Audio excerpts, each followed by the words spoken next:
Mon prénom c'est Albert.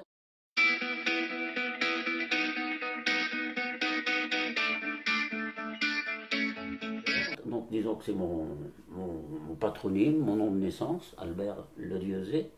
Et Gilles Puiset, qui m'a été attribué, disons, à la sortie de mon premier 45 tours chez Vogue à Paris. Donc exactement en 1976. Parce qu'à l'époque, je travaillais beaucoup sur Paris. Donc, je travaillais avec des groupes de pop music. Là, j'étais bassiste dans les groupes. Donc, comme des groupes comme Modus Vivendi, un groupe qui avait été labellisé par Barclay, où j'ai pu enregistrer dans les studios d'Hérouville avec Dominique Blanc-Francard. À l'époque, c'était le studio, disons, renommé par les plus grands. Quand j'ai commencé après à travailler, j'ai commencé dans les premiers groupes de rock yéyé des années 60. Je partais dans la musique. Et comme la musique dans les années 60, 62, donc ça nous a permis de faire l'Olympia en 62 avec Bruno Cocatrix à cette époque-là.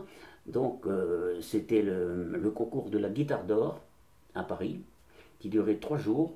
Il y avait 150 groupes qui venaient de toute la France. Et dans ces groupes-là, on était sur scène, on avait tous les mêmes amplis et on devait chanter 2 ou 3 chansons.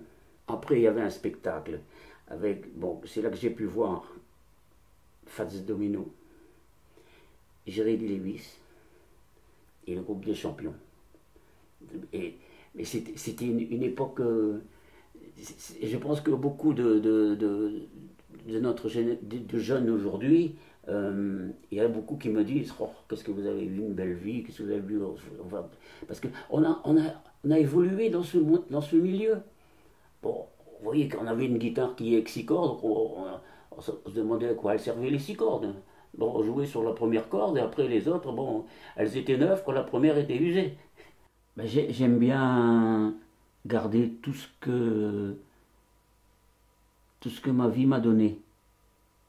Je suis très attaché, disons, aux choses que j'ai pu avoir, d'amis. Je suis très conservateur. J'aime les choses parce que les choses me rappellent des moments passés avec des personnes que j'aimais, puis avoir des souvenirs, des parents, des machins, parce que j'ai des amis, par exemple, oh, dis non, moi je garde pas ça, ou je garde pas ça, oh, moi je m'en fous, je suis pas conservateur, je sais pas. Bon, c'est leur truc, mais moi je suis conservateur. Moi, parce que les choses ont un rapport à l'humain, aux gens que j'ai aimés. C'est pas un simple objet de décoration que je mets là. Moi, si je garde ça, c'est parce que j'ai aimé la personne qui me l'a donné. Et ça a toujours un lien, un objet, à une personne. Ben, j'ai pas que des qualités, j'ai beaucoup de défauts surtout. Hein, mais ma plus grande qualité, c'est la persévérance, disons, dans tout ce qui est artistique. Voilà, parce que j'ai quand même eu toujours ce don artistique. Donc, moi, c'est la musique, la priorité dans ma vie. Et ensuite, la peinture. Parce que toute ma vie a été rythmée par ces 2 disciplines. Donc, j'ai dit défaut, mais j'ai pas de défaut. Non, si. C'est-à-dire que bon, j'ai eu des défauts dans ma vie. Bon, j'étais pas très fort à l'école. Bon, la musique, bon, non aussi, parce que la musique, c'est-à-dire le solfège. Donc, apprendre la musique, d'ailleurs à l'époque, on n'avait pas les outils que les jeunes ont aujourd'hui. Dans la musique, on faisait tout d'oreille. Donc, les défauts, les défauts, je, je, je- quel défaut? Je n'ai pas trop de défauts, tout compte fait. J'ai dit, on dit qu'on a des défauts. Des défauts, peut-être que bon, euh, non, je vois pas. Je me sens pas avec des défauts importants, je veux dire. Voilà. C'est une drôle de question, ça. Le défaut, alors le défaut, il va peut-être venir. C'est-à-dire que moi, à un moment de ma vie, je me suis heurté, disons, à des patrons. Et comme mon défaut, c'était de dire ce que j'avais envie de dire, moi, disons que je suis direct quand j'ai envie de dire les choses. Bon, je veux bien admettre des choses, mais maintenant, il y a un respect mutuel entre un patron et l'ouvrier. Bon, moi, si on me prend pour un larbin ou qu'on ne me met pas à ma juste place, à un moment, je dis stop et je vais voir le patron et puis je lui dis entre quatre yeux. Voilà. Alors ça m'a souvent nuit. Je m'exprime toujours, je vais dire, le plus sincèrement possible et sans essayer, sans contrôler, disons. Contrôler les mots et contrôler comment je vais les dire et pourquoi je les dis. Bien seulement, je vais dire un mot qui va heurter des gens. J'aurais pu peut-être employer un autre mot, parce qu'on m'a toujours reproché de ne pas être diplomate.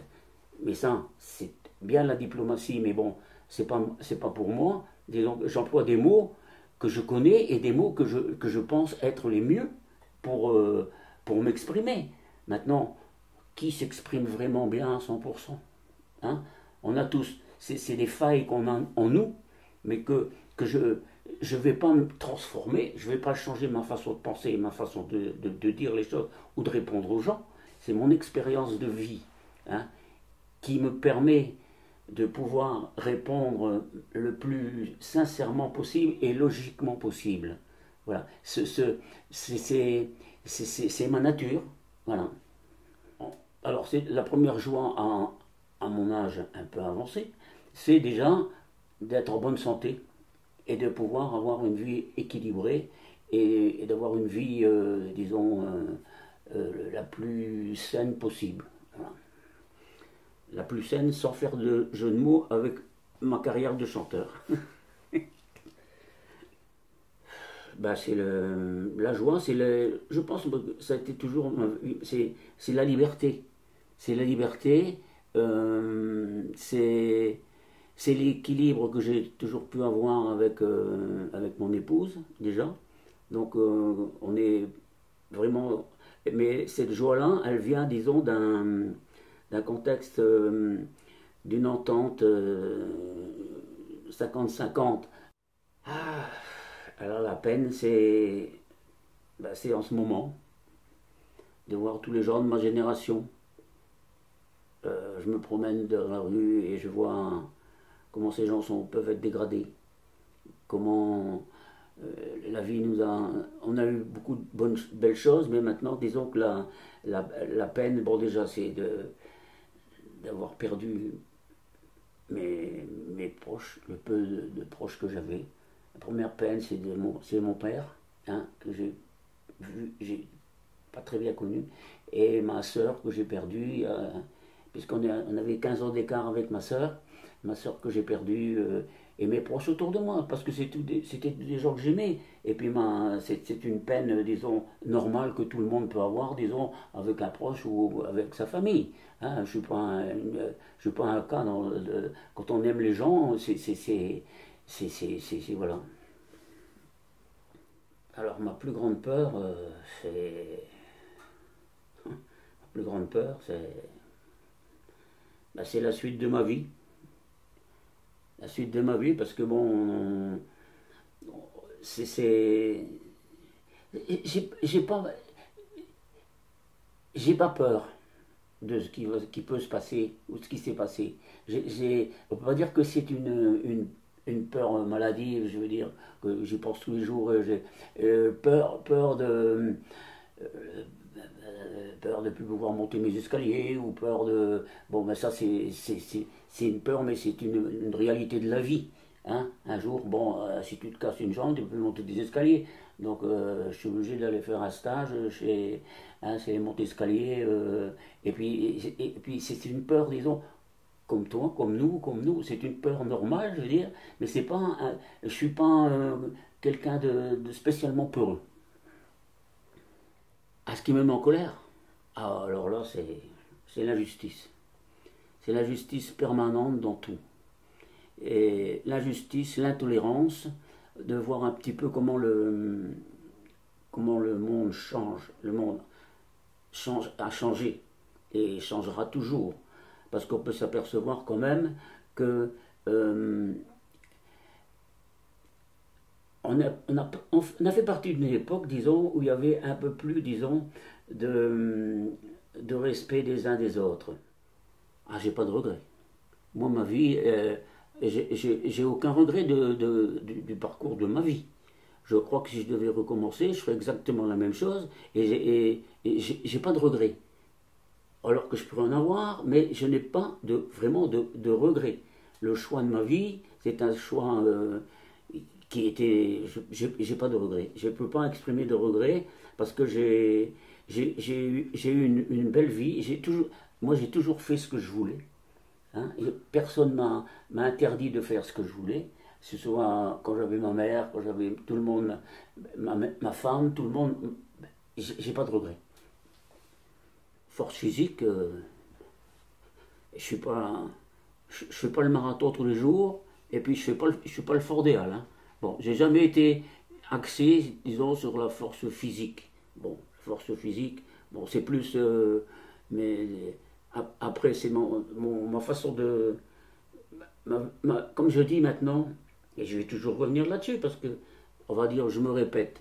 Moi, je vais me répéter parce que moi, ce qui me fait vivre et pourquoi je vis, et c'est toujours comme aujourd'hui, à l'heure où je parle aujourd'hui, c'est toujours dans ma musique. Et c'est ma musique. Moi, c'est ma musique. Il y en a qui disent, voilà, moi je lis. Moi je lis. Bon, moi je fais des mots croisés. Moi je fais de la musique. Moi je suis dans ma musique. Ma musique, c'est mon monde. Ma musique, c'est ma vie. Ma musique, c'est ma façon de penser.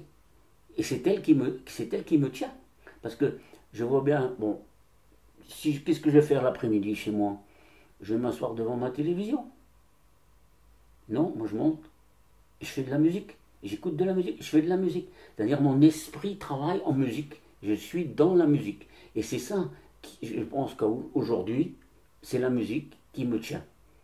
La psychologique, bon, je suis quelqu'un de naïf, déjà. Euh, je suis, voilà, je suis tellement quelqu'un comment je pourrais dire, je calcule pas, je suis quelqu'un d'entier, donc ça fait partie de mes faiblesses. Bon, je sais pas répondre aux gens qui m'agressent tout de suite, donc il faut quand même que je mette du temps, que ça remonte dans mes neurones, bon, qui sont plus toutes neuves. Donc maintenant, si tu veux, je peux ce côté, euh, ouais, non, voilà, c'est tout. Eh bien écoute, je vais te dire un truc, j'ai jamais travaillé.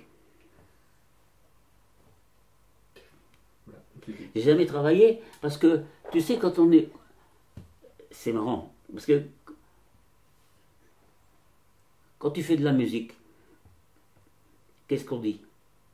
Tu dis pas je vais travailler, tu dis je vais jouer. On va jouer. D'accord? On dit pas on va travailler. Moi, un travail, c'est pas ça. J'ai travaillé dans ma vie. Moi, travailler, c'est aller chez un patron à 8 heures le matin, midi, 2 heures, 6 heures. Ça, c'est travailler. Moi, tant que j'étais... Bon, déjà, c'est pour ça que j'arrête. J'ai toujours été libre de mes choix, déjà. Bon, quand j'ai monté mon magasin de photos, j'étais libre de faire ce que je voulais dans mon magasin de photos. Je faisais de la musique, j'étais libre de chanter et de jouer ce que je voulais. J'ai toujours eu cette liberté, aussi bien dans la musique, dans la peinture, dans la photo, dans ma vie. Ça a toujours été ce choix de vie, de liberté, de pouvoir faire ce que tu as envie de faire, que tu le fasses bien ou que tu le fasses mal, mais tu le fais. La valeur à mes yeux, c'est l'honnêteté. L'honnêteté, tu sais, c'est ça qui me... Je sais pas, c'est pas une préoccupation, c'est un constat de vie et de choix. De c'est de nos jours, quand tu as du vécu, quand tu as vécu tout ce que tu as vécu, et quand tu vois tout ce que tu vois, et tu entends tout ce que tu entends, là, tu vois, on veut être calme, apaisé. Apaisé, tu dois essayer de vivre dans un monde calme. Et on est loin de vivre dans un monde calme. On a perdu beaucoup de choses et on s'aperçoit que ça va pas. Il y a plein de trucs qui vont pas. on fait l'autruche, on se cache la tête dans le sable. Ça va pas. Il y a plein de trucs qui ne vont pas. Être droit, direct et franc et oser dire ce qu'ils ont envie de dire. Hein? Et c'est pas un SMS qui va changer les choses. Hein. La voix, le parler, parler avec les gens, parler, s'expliquer, même si tu as fait des erreurs, pouvoir les dialoguer avec j'aimerais bien qu'il ait la même vision que moi des choses que lui n'a pas, ou que lui ne veut pas. Parce qu'il y a aussi il y en a qui ne veulent pas s'abaisser. Donc s'abaisser, c'est pas s'abaisser. Moi, c'est parce que je demande à quelqu'un de s'abaisser vis-à-vis de moi. On est des hommes, on avait un problème, on s'explique. Donc c'est pas parce que j'ai pu faire une erreur, il a pu faire une erreur, que je vais m'abaisser à ceci ou à cela. C'est pas s'abaisser, c'est dialoguer. C'est pouvoir réparer la futilité, la petite chose de la vie qui a pu être dite ou faite, hein, qui ne vaut pas le coup de se fâcher pour pas grand chose, tout compte fait. Hein. C'est pas quelque chose de hyper important dans une vie. Pourquoi couper un pont pour un SMS mal exprimé? Ben justement, ce que je vais te dire, c'est ce que je déteste, c'est qu'ils sont pas francs. C'est qu'ils sont pas francs et qu'ils n'ont pas l'intelligence, je dis pas l'instruction, mais l'intelligence de parler de ce qui peut les préoccuper. Alors que moi, c'est des gens qui sont à l'inverse de moi. Moi, j'aime bien m'expliquer. Si ça va pas, bon, un abcès, tu le crèves et puis t'en parles. Et puis, bon, et puis, comme je te dis, il n'y a pas péril dans la demeure. Parce que quelquefois, ça part sur des trucs mais qui sont ridicules. C'est pas des choses. T'as pas, je sais pas, c'est des petites futilités de la vie. Donc, ça prouve bien que cette amitié que tu crois être, elle tient à un fil, elle tient à un cheveu. Et je dis bien à un cheveu, parce qu'elle n'est pas solide. Je reconnais que je peux aussi être à défaut quelque part dans une relation. Et je suis pas au-dessus des autres, donc j'essaye de comprendre ce qui a pu se passer dans un dialogue qui n'a pas abouti, mais j'ai aussi peut-être, moi, pas été aussi vite pour m'exprimer verbalement.